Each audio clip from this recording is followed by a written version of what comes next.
পৃথিবীতে আমরা যে গরমে অনুভব করি, এই গরমের তীব্রতা এটা কিন্তু জাহান্নামের ভাব। বুখারীর হাদিস দ্বারা এসেছে, হাদিস দ্বারা প্রমাণিত যে জাহান্নামকে আল্লাহ তাআলা বছরে দুইটা ভাব ছাড়ার সুযোগ দিয়েছেন। জাহান্নামের দুইটা ডিপার্টমেন্ট আছে, দুইটা বিভাগ আছে, একটা জামহারি ঠান্ডা আর একটা নার হলো আগুন। আগুন এবং ঠান্ডা উভয় ডিপার্টমেন্ট থেকে বছরে দুইবার ভাব ছাড়া হয়। এই ভাবটাই আল্লাহ পৃথিবীতে এক এক জায়গায় এক এক সময় বন্টন করে দেন, ঠান্ডা এবং গরম আমরা অনুভব করি।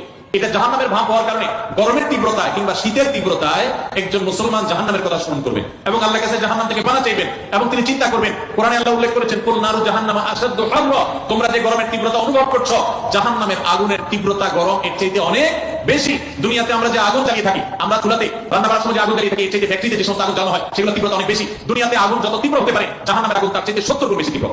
ভাইরা, প্রচন্ড গরমের তাপদাহ চলছে, তাই না?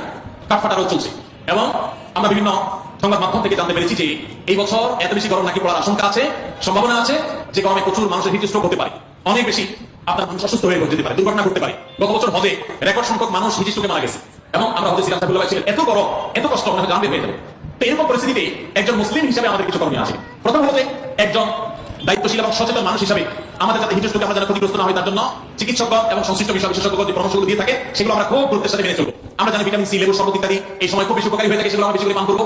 ইহুদিদের যে সমস্ত পণ্যগুলোকে আমরা শরবত বানায় খাই, ড্রিঙ্কস কিনে খাই, সেগুলোর পরিবর্তে আমরা লেবুর শরবত ইত্যাদি বেশি বেশি খেতে পারি। যে পরামর্শগুলো ডাক্তাররা দিয়ে থাকেন, স্বাস্থ্য বিশেষজ্ঞরা দিয়ে থাকেন, সেগুলো আমরা মেনে চলবো। যথাসম্ভব নিজেদের দিকে খেয়াল রাখবো। এর পাশাপাশি মনে রাখবো, গরমের তীব্রতা, পৃথিবীতে আমরা যে গরমে অনুভব করি, এই গরমের তীব্রতা এটা কিন্তু জাহান্নামের ভাব।